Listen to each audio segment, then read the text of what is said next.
Hallelujah, thank you Jesus, thank you Jesus, thank you Jesus. प्रभु की presence में मैं आप सबका स्वागत करती हूँ, सबको जय मसीह की। मेरा विश्वास है कि हर रोज़ की तरह परमेश्वर आज आपको छुएंगे। आज का वचन आप लोगों की लाइफ में कार्य करेगा और आप परमेश्वर में और अच्छे से और अफेक्टिव वेज के साथ और फ्रूटफुल रीति के साथ परमेश्वर के एवरीडे मन्ना रोज़ की रोटी को ग्रहण करके आत्मा में स्ट्रांग बनेंगे, आत्मा में बलवान बनेंगे और परमेश्वर आपके अंदर से इम्प्योरिटीज़ को ख़त्म करेगा प्रभु के वचन के द्वारा। याद रखें कि प्रभु यीशु मसीह वचन है जो कि देह बना। सो यदि आप प्रभु यीशु मसीह को प्रसन्न करना चाहते हैं तो वचन को पढ़ना होगा, क्योंकि परमेश्वर ने अपने नाम से अधिक महत्व अपने वचन को दिया है। सो जब आप वचन को पढ़ेंगे आप परमेश्वर के नेचर को समझेंगे, आप परमेश्वर के पसंद नापसंद को समझेंगे, आप जान पाएंगे कि किस तरह से मैं अपने जीवते उद्धारकर्ता परमेश्वर को प्रसन्न करूं। आप परमेश्वर के स्वभाव को समझ सकेंगे कि प्रभु को क्या पसंद है, क्या ऐसा करूं कि मैं परमेश्वर का फेवरेट बेटा और बेटी बनूं। सो प्रभु के वचन को जब तक आप पढ़ेंगे नहीं, आप परमेश्वर को समझ नहीं सकते, आप प्रभु यीशु मसीह को समझ नहीं सकते, आप परमेश्वर के आत्मा की भरपूरी के साथ तब तक आप भर नहीं सकते हैं। सो प्रभु के वचन के साथ ज़्यादा से ज़्यादा समय बिताएं। डेली हर रोज़ पर्सनल टाइम बाइबल रीडिंग को दें, हर रोज़ प्रभु के वचन को पढ़ें। आप देखेंगे किस तरह से परमेश्वर आप पर अपने गहरे भेदों को जाहिर करेगा और आप वचन को पढ़ेंगे और परमेश्वर उस वचन के बीच से आपसे बात करेगा। आपके जीवन में जो भी शंकाएं हैं, जो कन्फ्यूजन्स हैं, उसके विषय में परमेश्वर उस वचन के द्वारा आपसे बात करेगा, आपको सल्यूशन देगा। और वचन पढ़ते पढ़ते परमेश्वर आपको ऐसा सल्यूशन, ऐसे आइडियाज़ देगा जो आपके जीवन को बना देंगे, जो आपकी उस शर्मिंदगी को पूरी तरह से ख़त्म कर देंगे, जो आपको पूरी तरह से एक नेक्स्ट लेवल तक लेके जाएंगे। सो प्रभु के वचन के साथ समय बिताना शुरू करें। अपने जीवन का एक पर्सनल टाइम प्रभु को जरूर दें। बाइबल रीडिंग में फ़ोन देखने से भी पहले, कोई भी ऐसा काम, दिमागी काम करने से पहले फ्री माइंड, फ्रेश माइंड आप प्रभु के वचन को पढ़ें। फिर आप देखेंगे, आप वचन पढ़ेंगे फ्रेश माइंड और आपको वचन समझ आएगा। वो वचन आपके दिल और दिमाग में ठहरेगा और वो वचन आपको याद रहेगा और वो वचन परमेश्वर क्यों कह रहा है आपको समझ आएगी। उस वचन के छिपे हुए भेद परमेश्वर आपको देगा। सो इसलिए जब भी वचन पढ़ें तो पूरी तरह से आप फ्रेश हों। जब भी वचन पढ़े तो ऐसा ना हो कि आप पूरी तरह से थकावट हुई पड़ी है, आपको नींद आ रही है, आप सोना चाहते हैं, आपकी आंखें थकी हुई हैं फ़ोन देख देख कर, टीवी देख देख कर आंखें थकी हैं और अब आप कह रहे हैं कि जी मैं प्रभु को टाइम दे रहा हूँ, जी मैं अब प्रभु का वचन पढ़ रहा हूँ। सो ऐसा नहीं है, आपको परमेश्वर को बेस्ट देना है। याद रखना, परमेश्वर प्रभु यीशु मसीह ने अपना बेस्ट दिया है। अपना बेस्ट यानी कि जान कौन दे सकता है दूसरों के लिए। सो प्रभु ने जान दी है, अपना बेस्ट दिया, उससे अधिक तो और कुछ भी नहीं उसके ऊपर। तो अपनी जान दी है प्रभु ने। तिरस्कार सहा है परमेश्वर ने, दुख को सहा परमेश्वर ने, शर्मिंदगी को सहा है, पीड़ाओं को सहा है परमेश्वर ने, इंसल्ट को सहा। सो वो इसीलिए बेस्ट दिया खुदा ने, जो और कोई नहीं दे सकता, ना ही कभी किसी ने इतना आप लोगों के लिए कभी किसी ने किया होगा।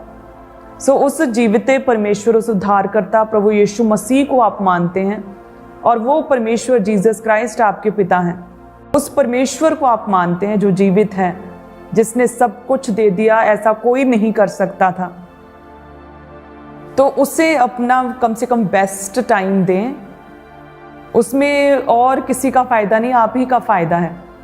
अपना बेस्ट टाइम देंगे और देखिए परमेश्वर हमारे इतने महान है कि आप अपना बेस्ट टाइम प्रभु को देंगे, उस टाइम का भी प्रतिफल परमेश्वर आपको देता है। मसीह में कुछ भी व्यर्थ नहीं है। प्रभु ब्लेस करता है, प्रभु नेक्स्ट क्षेत्रों में परमेश्वर लेकर जाता है, हमारे लेवल को बढ़ाता है जब हम प्रभु में आगे बढ़ते हैं, अपना टाइम प्रभु को देते हैं।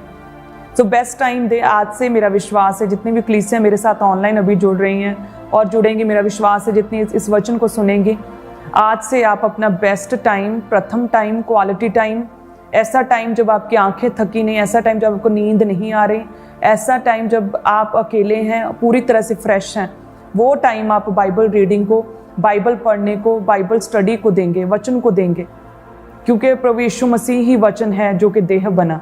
इस बात को याद रखें यदि आप प्रभु यीशु मसीह को मानते हैं तो। यदि आप किसी भी तरह की परीक्षा में हैं, याद रखें सब बातें मिलकर भलाई को पैदा करती है। प्रभु के वचन को पढ़ते हैं जिसमें लिखा रोमियो 8 उसकी 28 में लिखा कि हम जानते हैं कि जो लोग परमेश्वर से प्रेम रखते हैं उनके लिए सब बातें मिलकर भलाई ही को उत्पन्न करती हैं, अर्थात उन्हीं के लिए जो उसकी इच्छा के अनुसार बुलाए गए हैं। सो जो लोग परमेश्वर से प्रेम रखते हैं उनके लिए सब बातें मिलकर भलाई को पैदा करती हैं। जो लोग क्या करते हैं, जो लोग परमेश्वर से प्रेम रखते हैं, आज से अपने प्रेम को जो परमेश्वर के प्रति आपका उसे बढ़ाएं। सो मैं आपको हमेशा पूछती हूँ कि आप परमेश्वर से प्रेम करते हैं, ये कैसे आप दिखाएंगे, कैसे प्रभु को ये जाहिर करेंगे, प्रूफ क्या है आपके पास कि आप प्रभु से प्रेम करते हैं। बस यही, प्रभु आपसे और ज़्यादा कुछ नहीं चाहता है। जब आप अपना बेस्ट टाइम प्रभु को देंगे तो उससे परमेश्वर अंदाज़ा लगाएंगे कि आप उससे प्रेम करते हैं। जब आप प्रार्थना में प्रभु के साथ समय व्यतीत करेंगे, आप प्रभु से प्रेम करते हैं। जब आप बाइबल रीड करते हैं, प्रभु से प्रेम करते हैं, रोज़े रखते हैं, तो यस आप प्रभु से प्रेम करते हैं। जब आप चर्च जाते हैं, प्रभु से प्रेम करते हैं। प्रभु यीशु मसीह का सुसमाचार जब आप लोगों तक पहुंचाते हैं, जब आप अपनी गवाही को शेयर करते हैं, या आप सोशल मीडिया पर प्रभु के वचन को शेयर कर रहे हैं, किसी भी रीति से जब आप प्रभु के वचन को शेयर कर रहे हैं तो आप परमेश्वर से प्रेम करते हैं और आप सेवा कर रहे हैं प्रभु की। सो उन लोगों के लिए वचन कहता है कि जो परमेश्वर से प्रेम करते हैं उनके लिए सब बातें मिलकर भलाई को पैदा करती हैं। सो यदि आप आज किसी भी तरह की परीक्षा में हैं, किसी भी तरह के दुख में और पीड़ा में हैं, किसी भी तरह की निराशा में हैं, और ऐसा समय है जिसमें कि डॉक्टर्स भी कुछ नहीं कर सकते और ना आपके कनेक्शंस, ना आपका पैसा काम आ रहा है, और आप इस तरह की सिचुएशन में हो चुके हैं कि आपको लग रहा है कि मैं फंस चुका हूं, तो उस समय पर प्रभु के नज़दीक जाएं, प्रार्थना में जाएं, परमेश्वर से बात करें और वचन को पढ़ें। परमेश्वर आपको बेहतर रीति से समझा पाएंगे कि अब आपको क्या करना है, और परमेश्वर आपको धीरज देंगे, पेशेंस देंगे, और परमेश्वर आपको वफादारी वाला मन देंगे कि आप उस परीक्षा में प्रभु में खड़े रह सकें। मुझे पता है कि जो साइलेंट टाइम, ऐसा परीक्षा का समय, आपके जीवन का दुख का समय एक ऐसा समय है जो एक जंगली स्थान सा लगता है, जिसमें पूरा अंधेरा है और आपको रास्ता नहीं दिख रहा, आपको आगे का समझ नहीं आ रहा, आपको क्लियर नहीं हो रहा, क्लैरिटी नहीं मिल रही कि मैं आगे क्या करूं या मेरे साथ आगे क्या होगा। सो ऐसा समय जिसमें कि आप उन्नति का नहीं सोच सकते, सिर्फ सर्वाइविंग का सोच सकते हैं। यानी कि अगर कोई गंभीर बीमारी या गंभीर समस्या में है तो वो ये नहीं सोचेगा कि मेरा वीज़ा लग जाए, मैं फ़ौरन चला जाऊं, या फिर मेरी प्रमोशन हो जाए। उस समय उस बीमारी के हालात में वो व्यक्ति यही सोचेगा कि मैं इस बीमारी से किसी तरह से वापस आ जाऊं, किसी तरह से ये मेरी बीमारी क्योर हो जाए, किसी तरह से ये बीमारी ठीक हो जाए, मैं हील हो जाऊं। सो उसी तरह से वो बीमारी की सिचुएशन, वो जंगली स्थान जिसमें एक व्यक्ति अपनी उन्नति का, अपनी तरक्की का नहीं सोच सकता, वो कोई जंगल में फंसा हो तो सिर्फ अपनी सर्वाइविंग का सोचेगा कि मैं किस तरह से सर्वाइव करूं, मैं किस तरह से यहाँ पे रात काटूं और मैं अपना रास्ता ढूंढूं और इस समस्या से, इस जंगल से बाहर निकलूं। सो ऐसी सिचुएशन में जो लोग फंसे हुए हैं उनके लिए परमेश्वर कहते हैं कि बस वफादारी के साथ मेरे साथ चलते रहो, वफादारी के साथ बने रहो, क्योंकि ये दुख का समय, ये पीड़ा का समय, ये कितना लंबा खिंचेगा ये आप पर डिपेंड करता, आप पर निर्भर करता है। जितना जल्दी आप अपने आप को तैयार करेंगे, जितना जल्दी साइलेंट टाइम में आप अपने आप को बनाएंगे, अपने आप को बिल्ड करेंगे, अपनी बुरी चीज़ों को बाहर निकालेंगे, बुरी आदतों को बाहर निकालेंगे, पाप को बाहर निकालेंगे, गलत रिलेशनशिप्स को बाहर निकालेंगे, दोष लगाना बंद करेंगे, जेलसी बंद करेंगे, नशे बंद करेंगे, जितना जल्दी आप सुधरेंगे उतनी जल्दी वो जंगली टाइम, वो जंगली उजाड़ बियाबान सा समय जो है, वो दुख का समय आपकी लाइफ से दूर होगा और आप कनान तक पहुंचेंगे। हालेलुया। प्रभु के वचन में देखें तो इजराइलियों को परमेश्वर ने किस तरह से बड़ी सामर्थ्य के साथ प्रभु उन्हें लाल समुद्र को पार करके मिस्र से लेकर आया, लेकिन उन्होंने हर बार परमेश्वर की परीक्षा की। सो ये कहने में ही कितना अनकंफर्टेबल लग रहा है कि परमेश्वर की परीक्षा की, कि परमेश्वर की कोई कैसे कोई परीक्षा ले सकता है, प्रभु के अस्तित्व पर कोई कैसे सवाल उठा सकता है। लेकिन इजराइलियों ने बार बार ऐसा किया, बार बार निरादर किया, बार बार प्रभु का और परमेश्वर के दास का तिरस्कार किया, निरादर किया। बार बार उन्होंने परमेश्वर के अस्तित्व पर सवाल उठाए कि क्या तू है, क्या तू है, यदि तू है तो ये कर, यदि तू है तो वो कर। हम मिस्र में अच्छे थे, हम खाना खाते थे, हम मीट खाते थे। यदि तू है तो हमें मीठा पानी दे, यदि तू है तो हमें खाना दे, यदि तू है तो हमें मीट दे। इजराइलियों ने हर बार उस जंगली टाइम, उस परीक्षा के समय पर परमेश्वर की परीक्षा लेने लगे।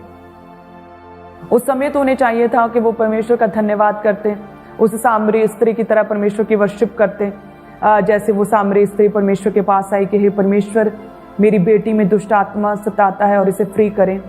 तो परमेश्वर ने उसे इग्नोर किया। परमेश्वर ने कहा कि नहीं, मैं अपने बच्चों की रोटी कुत्तों को नहीं देता। तो वो सामरी स्त्री ने परमेश्वर की वर्शिप की। उसने देखा कि परमेश्वर इग्नोर कर रहा है, परमेश्वर उसे एक्सेप्ट नहीं कर रहा है, प्रभु उसकी प्रार्थना को सुन नहीं रहा, परमेश्वर उसकी ओर ध्यान नहीं दे रहे। लेकिन उस कंडीशन में भी, उस सिचुएशन में भी उसने क्या किया? परमेश्वर की वर्शिप की। She worshipped God. वो कहती है कि कुत्ते भी वही चूर चार खाते हैं जो उसके बालकों की मेज से गिरता है। देन सडनली परमेश्वर ने उसकी ओर देखा। ऐसा बड़ा विश्वास, प्रभु की दया की निगाह उस पर हो गई। जो पहले परमेश्वर से इग्नोर कर रहे थे, प्रभु सीधा उसकी ओर देखने लगे।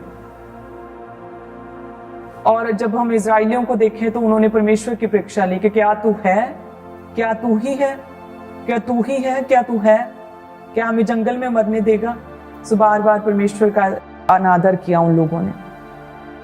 उन्होंने परमेश्वर को छोड़ अन्य की उपासना की। उन्होंने बछड़ा बनाया और उससे पूजने लगे।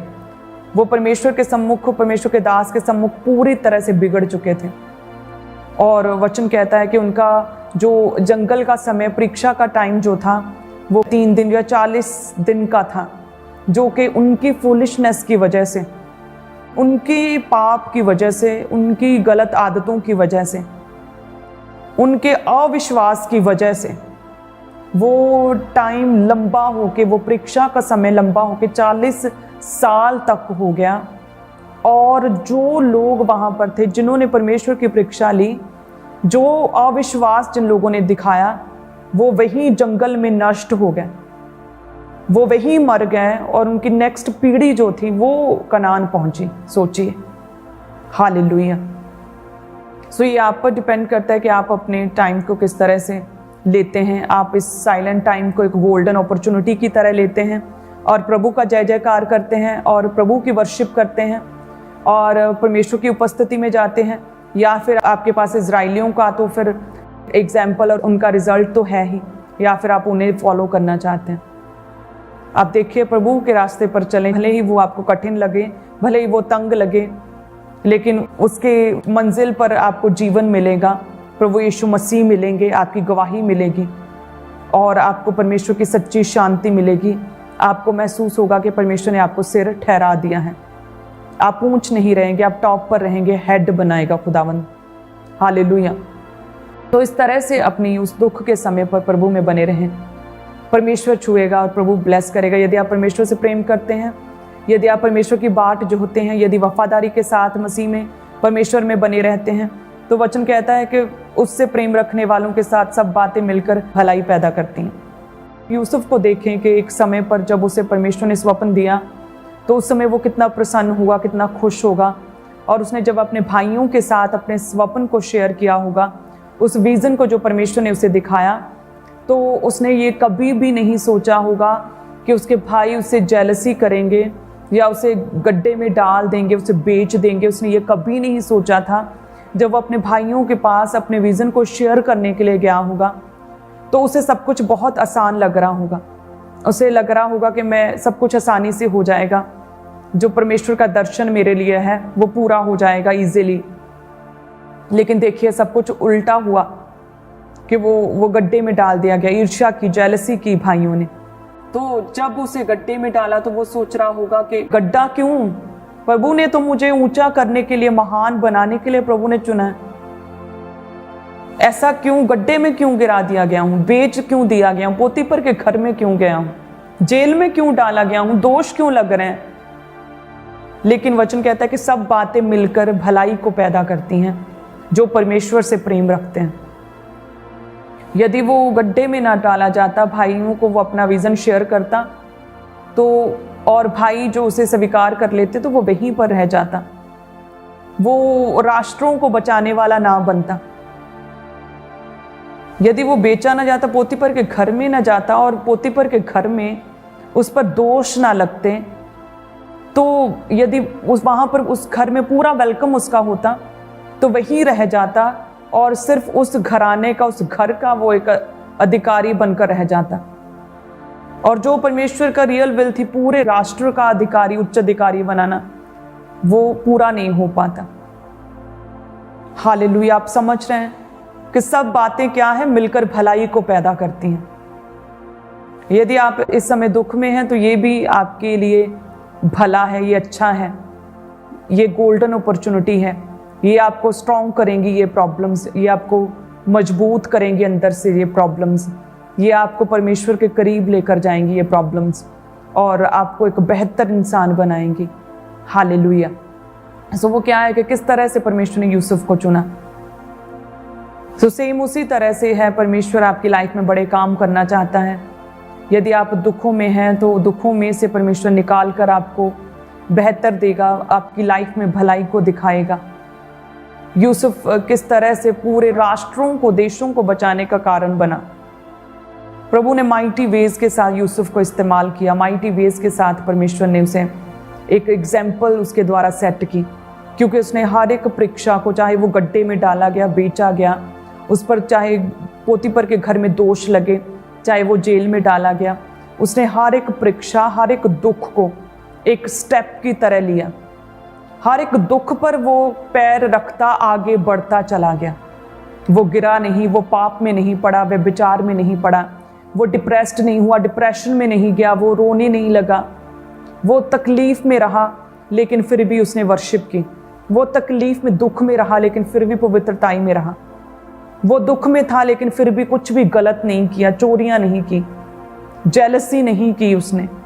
फिर भी परमेश्वर के शरण स्थान में, प्रभु की उपस्थिति में रहा, परमेश्वर के करीब रहा। Hallelujah, thank you Jesus. So यदि आप चाहते हैं परमेश्वर से अपने उत्तम भाग को लेना तो प्रभु के करीब जाएं। यदि आप चाहते हैं यूसुफ की तरह प्रभु आपको इस्तेमाल करे तो अपने दुखों को एक सीढ़ी की तरह इस्तेमाल करें।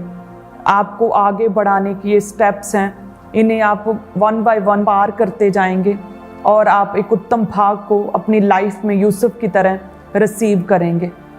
हालेलुया। और हम तो हैं ही आप लोगों के लिए सदैव प्रार्थनाएं करने के लिए। प्रभु का घर है आप लोगों के लिए, जो हर समय आपके लिए खुला रहता है। आप किसी भी समय आकर प्रार्थना कर सकते हैं, आप प्रेयर माउंटेन प्रेयर्स कर सकते हैं, आप परमेश्वर के साथ जुड़ सकते हैं, इस विज़न के साथ जुड़ सकते हैं। सो हम हैं आप लोगों के लिए, लेकिन आपको भी अपनी ओर से, जैसे यूसुफ ने अपनी ओर से पूरा 100% दिया, आपको अपनी ओर से पूरा 100% देना है। अपने दुख को एक सीढ़ी की तरह इस्तेमाल करना है। हालेलुया। गिरना नहीं है, आगे बढ़ते जाना है। अपने दुख को पॉजिटिवली लेना है, बिब्लिकली लेना है। ये कहना है कि सब बातें मिलकर भलाई को पैदा करेंगी। सब बातें मिलकर, जो भी हो रहा है, जो भी घटनाएं घट रही हैं, जो भी दोष लग रहे हैं, जो भी परमेश्वर की प्रतिज्ञाएं की पूर्ति में जो देरी हो रही है, जहाँ लोगों के द्वारा एक्सेप्टेंस नहीं हो रही, या फिर अनथैंकफुल लोग हैं जो आपको मिल रहे हैं, जहाँ फिर आप पर कई तरह के दोष लग रहे हैं, सो सब चीज़ें मिलकर भलाई को पैदा करती हैं। आपको ये कहना है कि सब बातें मिलकर भलाई को पैदा करती हैं। परमेश्वर मुझे शिफा देगा, प्रभु मुझे ब्लेस करेगा, मेरा टाइम आएगा। हालेलुया। यदि हम प्रभु के वचन में देखें, उत्पत्ति 50 और उसकी 20 आयत में जब हम पढ़ते हैं तो आप सरप्राइज्ड होंगे प्रभु के नाम में, जिसमें लिखा, यद्यपि तुम लोगों ने मेरे लिए बुराई का विचार किया था, परंतु परमेश्वर ने उसी बात में भलाई का विचार किया है। हालेलुया। क्या लिखा है कि तुम लोगों ने तो मेरे लिए बुराई का विचार किया था, परंतु परमेश्वर ने उसी बात में भलाई का विचार किया। धन्यवाद परमेश्वर। हालेलुया। सो वचन कहता है रोमियो 8:28 में, सब बातें मिलकर भलाई को पैदा करती हैं। और आपने यूसुफ की लाइफ को देखा, उसके स्ट्रगलिंग पीरियड को देखा, उसकी सर्वाइविंग स्टेजेस को देखा, डिफ़िकल्ट फेस को देखा, लेकिन एंड में आपने क्या देखा कि यस, वाकई में सब बातें मिलकर भलाई को पैदा करती हैं। यदि सारी ओर आपकी बुराई का कोई विचार कर रहे हैं, लेकिन परमेश्वर की ओर से आपके लिए भलाई का विचार किया जा चुका है, और प्रभु भलाई करेगा, भला करेगा, परमेश्वर अच्छा करेगा, बेस्ट करेगा खुदावंद आपके लिए। आज से परमेश्वर के करीब जाएं, प्रभु के निकट जाएं, अपने दुखों में रोए ना, अपने दुखों में स्ट्रांग बने, धीरज धरें, अपने दुखों में प्रार्थना में जाएं, अपने दुखों में परमेश्वर के करीब जाएं। आज से बाइबल रीड करें और प्रार्थना करें। आज से चर्च आपके लिए खुला है, चर्च आएं और प्रार्थना करें आज से। हालेलुया। परमेश्वर भलाई का विचार कर रहे हैं आपके लिए। प्रभु भला करेंगे आपके साथ, चाहे दुनिया आपके खिलाफ हो जाए, चाहे कोई भी आपका बुरा सोचे, आपके लिए प्लॉटिंग्स करे, साजिशें करे, आपके लिए बुराई का विचार करे, जिस तरह से यूसुफ के लिए किया था, लेकिन इन द एंड सब बातें मिलकर भलाई को पैदा करेंगी, क्योंकि परमेश्वर ने आपके लिए भला सोचा है, परमेश्वर ने उत्तम रखा है, आपके लिए बेस्ट रखा है। हालेलुया। जब परमेश्वर आपको देखता है तो परमेश्वर दया की निगाह से देखता है आपको, वो अपने बेटे, अपनी संतान के रूप में परमेश्वर देखता है। सो आज से परमेश्वर के करीब जाएं। वो खुदावन जिसने सब कुछ अपना दे दिया, जिसने अपनी जान तक दे दी थी, वो परमेश्वर आपसे प्रेम करते हैं। हालेलुया। उसके उद्धार को ग्रहण करें। आज से अपने हाथों को उठाएं। धन्यवाद यीशु। प्रभु जी, आज के वचन के लिए मैं आपका धन्यवाद करती हूँ। खुदावन, जितनी भी कलीसियां हैं हमारे साथ ऑनलाइन जुड़ी और इस वचन को सुनेंगी, प्रभु जी तेरा पवित्र आत्मा लोगों की लाइफ में कार्य करे। सच में परमेश्वर, चाहे कोई भी विपत्ति, चाहे कोई भी प्रॉब्लम आए, चाहे कोई भी दोष लगे इन लोगों पे, चाहे किसी भी दुख में क्यों ना हो, चाहे कोई भी कितना भी बड़ा बुराई का विचार क्यों ना करे, चाहे कितनी भी साजिशें क्यों ना इनके खिलाफ रची जाएं, लेकिन परमेश्वर तेरी ओर से तू हमेशा भलाई का विचार करता है। तूने इन लोगों के लिए भला सोचा है परमेश्वर, तूने बेस्ट सोचा है, तूने उत्तम सोचा है, और ये अपनी लाइफ में यूसुफ की तरह वफादारी, पवित्रताई में बने रहकर, अड़े और खड़े रहकर, तेरी वर्शिप करके, तेरी प्रेजेंस में बने रहकर खुदावन अपने बेस्ट को, अपने उत्तम भाग को लेंगे। खुदावन, जो आपने इनके लिए भला सोचा, उस भलाई को ये ग्रहण करेंगे। खुदावन, सच में तू इन्हें सिर ठहराएगा परमेश्वर। हे परमेश्वर, तू इन्हें बाहर निकालेगा, फ्री करेगा। जिस तरह यूसुफ को जेल से बाहर निकाला, तू इन्हें फ्री करेगा, डिलीवर करेगा परमेश्वर। जिस तरह से तूने यूसुफ को ऊंची जगहों में रखा, उच्च अधिकारी बनाया परमेश्वर, पूरे राष्ट्रों को बचाने का कारण बनाया, उसी तरह से तू लोगों की लाइफ से सेवा लेगा खुदावन। उसी तरह से तू इन्हें फ्री करेगा, डिलीवर करेगा परमेश्वर। मैं सब कलीसियाओं को खुदावन तेरे हाथों में सौंपती हूँ, तेरे ब्लड में कवर करती हूँ परमेश्वर। चाहे दुनिया में कोई भी अंधकार की पावरफुल शक्तियां इनके लिए बुराई का विचार करें, लेकिन तू सदैव इनके लिए भलाई का, अच्छाई का विचार करता है। तो इनके साथ भला करेगा। हर एक बैड न्यूज को मैं कैंसिल करती हूँ इनके जीवनों से, और गुड न्यूज इनका हिस्सा ठहरे। प्रभु यीशु मसीह के सामर्थी नाम में हम मांगते हैं। आमीन, आमीन, आमीन। धन्यवाद यीशु। सो अपनी टेस्टिमनीज को शेयर करें। मेरा विश्वास है प्रभु आपको छुएंगे। आज के वचन के द्वारा प्रभु आपको ब्लेस करेंगे। आप परमेश्वर के करीब जाएंगे। आप अपने दुखों में परमेश्वर के निकट जाएंगे। आप अपने दुखों में प्रभु को पुकारेंगे। अपने दुखों में सामरी स्त्री की तरह परमेश्वर से दया की याचना करेंगे। आप वो वर्शिप करेंगे। मेरा विश्वास है परमेश्वर उत्तम देंगे। परमेश्वर आपकी परीक्षाओं को कम करेंगे और जल्दी खत्म करेंगे। हालेलुया। सो प्रभु के करीब रहें, परमेश्वर के निकट रहें। आप सभी कलीसियाओं को मैं परमेश्वर की ग्रेस में, उसके अनुग्रह में छुपाती हूँ, और फिर मिलेंगे सेम टाइम पर। प्रभु आपको ब्लेस करे, आशीषित करे। थर्सडे मीटिंग के लिए भी अपने आप को तैयार करें। सभी कलीसियाएं, ब्रांचेस में भी, ऑनलाइन कलीसियाएं भी अपने आप को तैयार करें। आप सभी जन ब्लेस्ड हैं। आज रात की माउंटेन प्रेयर के लिए भी अपने आप को तैयार करें। God bless you. सबको जय मसीह की।